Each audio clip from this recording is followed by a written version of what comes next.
नमस्कार, आप जुड़े हैं मुद्दे की बात में कृष्ण कौशिक के साथ। चुनावी दौर है और हम उन सभी लोगों तक पहुंचने का प्रयास कर रहे हैं जो चुनाव लड़ने की दौड़ में हैं, जो अपनी अपनी पार्टियों से टिकट की दावेदारी कर रहे हैं। इसी कड़ी में आज हम पहुंचे हैं राखी सेठी, जो ओल्ड फरीदाबाद विधानसभा क्षेत्र से चुनाव लड़ने की तैयारी कर रही है, कांग्रेस पार्टी से संबंध रखती हैं। उनसे बात करेंगे क्योंकि हम हर उस कैंडिडेट से, उस दावेदार से जानने का प्रयास कर रहे हैं उनके क्षेत्र की समस्याएं क्या क्या हैं और वो उन समस्याओं को कैसे दूर करेंगे अगर वो विधायक बनते हैं तो राखी जी, आपका स्वागत है मुद्दे की बात में। तो पहले आप ये बताइए, ओल्ड फरीदाबाद की जिस विधानसभा क्षेत्र से आप चुनाव लड़ने की तैयारी कर रहे हैं, वहाँ की समस्याएं क्या क्या हैं? देखिए, सबसे पहले मेरा ये सौभाग्य है कि आपने मुझे इतने पवित्र दिन पे, आज हमारा स्वतंत्रता दिवस है, मुझे बुलाया और ये मेरे क्षेत्र के बारे में आप मुझसे बात करना चाहते हैं। पर जो मैं सोचती हूँ कि मैं बहुत ही भाग्यशाली हूँ जिसने भारत जैसे देश में जन्म लिया और आज हमारा स्वतंत्रता दिवस है। मेरे विचार में ये मेरे देश का सबसे बड़ा पर्व है। मेरे सारे देशवासियों को बहुत बहुत शुभकामनाएं, बहुत बहुत मुबारक। हमारे बड़े बुजुर्गों ने, हमारे कितने साथियों ने पता नहीं कितना बलिदान दिया, जो आज हम इस स्वतंत्र देश में हैं और एक स्वतंत्र सांस ले रहे हैं और हर खुशी अपनी मर्जी से मना रहे हैं। बहुत बहुत आपको स्वतंत्रता दिवस की शुभकामनाएं। भारत माता की जय। जय हिंद, वंदे मातरम।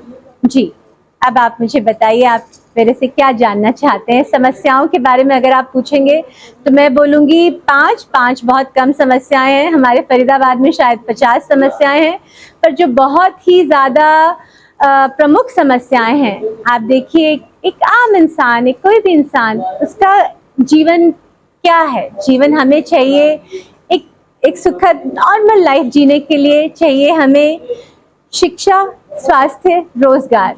तो मैं तो कहूँगी आज ना केवल फरीदाबाद में, हमारे देश में इस चीज़ की समस्या है, पर ठीक है, मैं सिर्फ फरीदाबाद की बात करूँगी। तो मुझे बहुत खेद है, क्योंकि शिक्षा से ही एक देश बनता है। अगर शिक्षा अच्छी नहीं होगी तो आप कहाँ से अपने देश का निर्माण करेंगे? और आप देखिए आज स्कूलों की क्या हालत है। एक आदमी, उसकी सारा जीवन सिर्फ इसी में व्यतीत हो रहा है कि कैसे वो अपने बच्चे को सरकारी स्कूल में तो भेजना ही नहीं चाहता, वो उसको प्राइवेट स्कूल में पढ़ाना चाहता है। फिर अगर वो बीमार पड़ जाए तो उसके पास कोई सरकारी सुविधा नहीं है कि उसको स्वास्थ्य की सुविधा मिले, तो उसको प्राइवेट अस्पतालों में जाना पड़ता है। और इन सब के बाद जो सबसे बड़ी समस्या, चलो अगर आप अच्छा कमा रहे हैं तो आप ये कर भी लेंगे, आप इतनी बेरोजगारी है। तो समस्याएं तो ये बहुत ज़्यादा ज्वलंत हैं और इन पे बहुत अधिक ध्यान दिया जाना चाहिए, जो नहीं दिया जा रहा। मुझे बहुत खेद है कि लास्ट कितने सालों में, 10 साल से दूसरी पार्टी सत्ता में है और कोई नया स्कूल, कोई नया कॉलेज नहीं खोला गया। शिक्षकों को कोई अच्छी ट्रेनिंग नहीं दी गई कि जिससे वो हमारे विद्यार्थियों को एक सुदृढ़, एक बहुत अच्छी तरीके से शिक्षा दे पाएं। और स्कूल है तो वहाँ पे अगर अध्यापक हैं, चलिए आपके पास हिसाब का है, आपके पास अंग्रेजी का है, तो आपके पास फिजिक्स केमिस्ट्री के टीचर्स नहीं है। ये बहुत ही, मैं कहती हूँ कि सबसे बड़ी ज्वलंत समस्या है हमारी, और इस पे बहुत ज़्यादा ध्यान दिया जाना चाहिए। तो बहुत नए इस प्रकार के स्कूल खुलने चाहिए कि सारे, मतलब बड़े से बड़े आदमी भी जो अफोर्ड कर सकते हैं, वो भी ये चाहें कि हाँ, हमारा बच्चा ऐसे विद्यालय में, सरकारी विद्यालय से शिक्षा प्राप्त करे और उसका नाम रोशन करे। अपनी समस्याएं शिक्षा की बताएं। स्कूल है तो शिक्षक नहीं है, अस्पताल है तो वहाँ अच्छा इलाज नहीं है जी। और रोजगार की समस्या कहीं आपने इस तरह की बताई। जी। आप विधायक बनते हैं जी। तो जो क्षेत्र की जनता है जी, उनके लिए आप किस तरह का रोड मैप आपके पास है कि ताकि इन समस्याओं को जो आपने गिनवाई है, उन समस्याओं से यहाँ की जनता को निजात? जी, ये मैंने आपको इसीलिए कहा कि समस्याएं मैं आपको 50 बता सकती हूँ, पर ये 3 बहुत ज्वलंत समस्याएं हैं।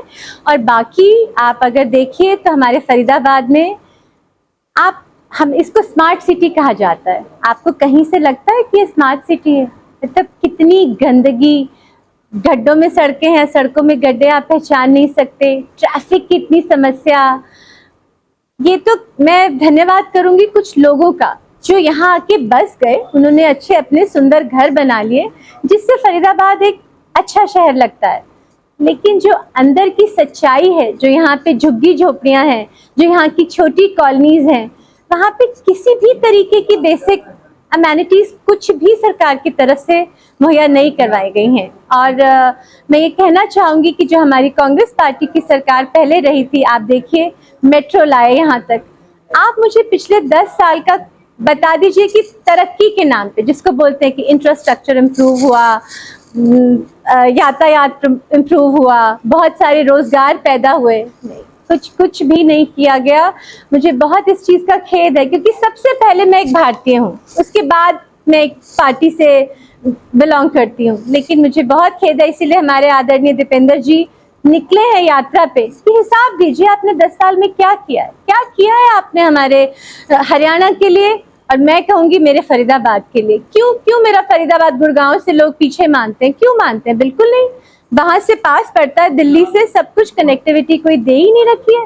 नहीं होना चाहिए था ऐसे। आज फरीदाबाद का नाम भी पूरे अंतर्राष्ट्रीय क्षेत्र में, अंतर्राष्ट्रीय मैप पे होना चाहिए, क्यों नहीं है? फकीराबाद बोलते हैं लोग, आज मजाक बनाते हैं फरीदाबाद का। दुख है मुझे इस चीज का, बहुत बहुत खेद है इस चीज का।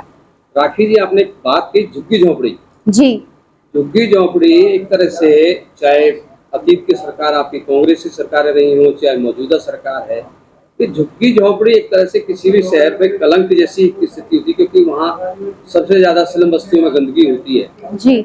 आपके पास ऐसा कोई रोड मैप है कि शहर, फरीदाबाद शहर झुग्गी मुक्त हो सके, झुग्गियां समाप्त हो जाएं? झुग्गियां भी समाप्त होंगी, आप आने दीजिए कांग्रेस की सरकार को, अफसरशाही भी समाप्त होगी, नए स्कूलों का भी निर्माण होगा, नए कॉलेज भी बनेंगे, मेट्रो और आगे तक जाएगी और हमारा फरीदाबाद चमकेगा। आप देखिएगा ये सब होगा।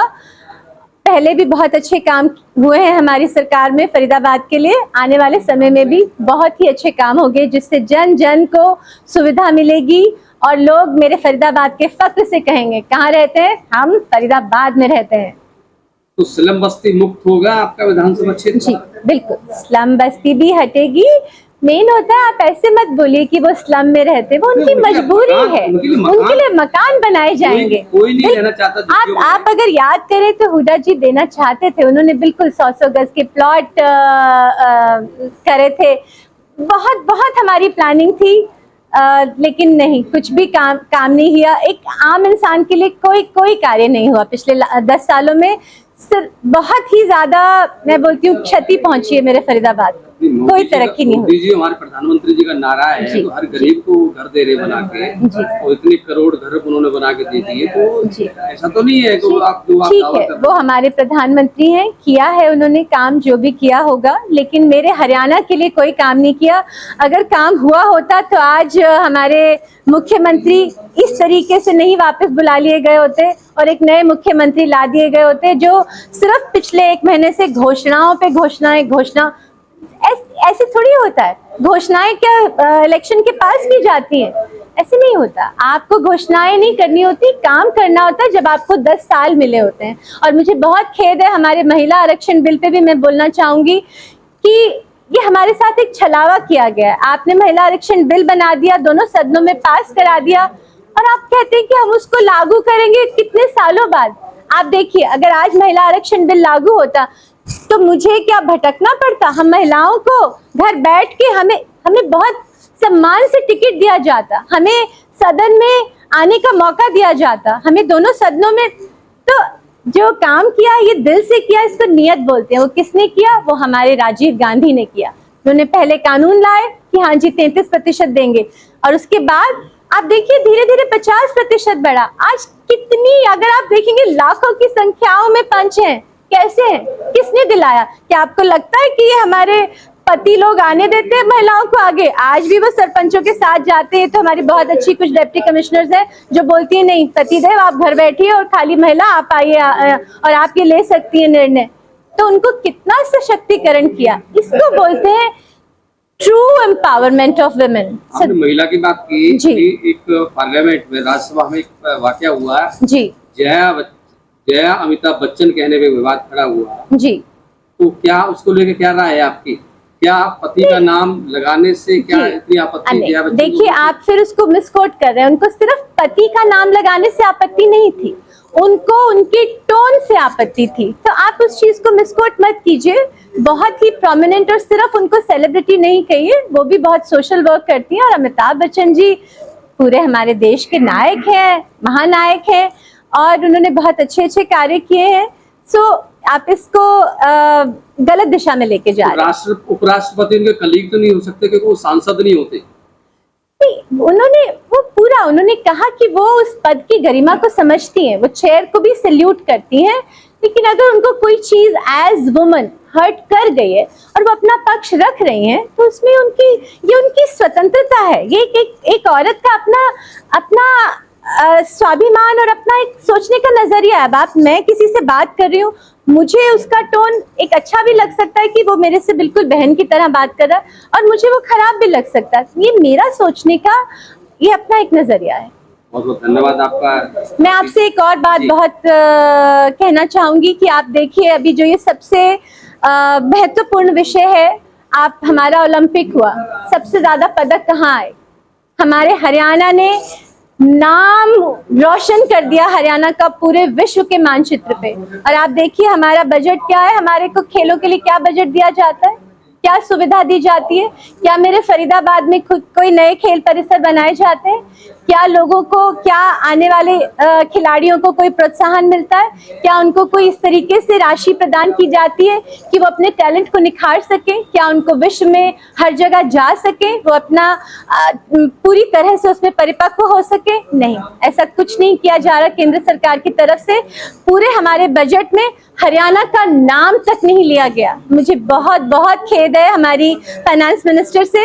ऐसे इतना डिस्क्रिमिनेशन नहीं होना चाहिए। क्यों हरियाणा नंबर 1 हरियाणा, आप उसको इतना नेग्लेक्ट करेंगे? कैसे कर सकते हैं? और आज प्रूव कर दिया है, बोलते हैं ना प्रत्यक्ष को प्रमाण क्या। आप देखिए जी, आपको प्रूव करके दिया है हरियाणा के खिलाड़ियों ने। और अब मेरी ये सरकार से ये बिल्कुल पुरजोर मांग है कि गुजरात को तो वो पता नहीं कितना बड़ा फंड दे रहे हैं खिलाड़ियों के लिए, उससे कहीं ज्यादा मेरे हरियाणा के लिए हमें चाहिए, ताकि यहाँ के खिलाड़ी और अच्छी तरीके से आगे आ सके और मेरे देश का नाम आगे कर सके।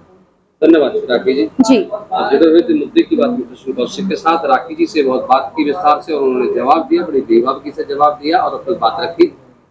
उम्मीद करते हैं वो विधायक बने और विधायक बनने के बाद जैसा उन्होंने कहा उसी स्तर पर काम करके दिखाएं और फरीदाबाद की जनता को वो उन समस्याओं से छुटकारा दिलाने में कामयाब हों। हमारी शुभकामनाएं। धन्यवाद जी, मैं जरूर करूंगी। मैं